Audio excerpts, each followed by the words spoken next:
So this is a really good question. In 2014 alone, there were almost 3 million emergency room visits for head injuries. Now in 2022, that number has almost doubled. However, not all of these people will go on to have seizures. So what dictates if you have seizures or not from a head injury?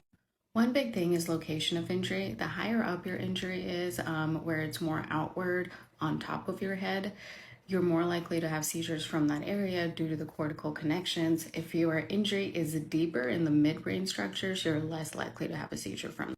The second thing is the degree of injury. If you've had a really massive trauma where it leaves scar tissue, you're more likely to have seizures from that. You're not going to have a seizure from just a mild concussion or something that does not leave scar tissue. By the way, we call the scar tissue gliosis. And lastly, if you have a seizure right after trauma, you're less likely to have epilepsy later on in life.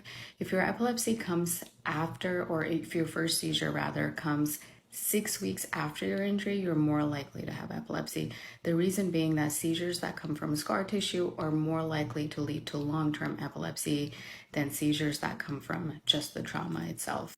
So those are the three big indicators of whether head injury will become seizures and epilepsy later on in life.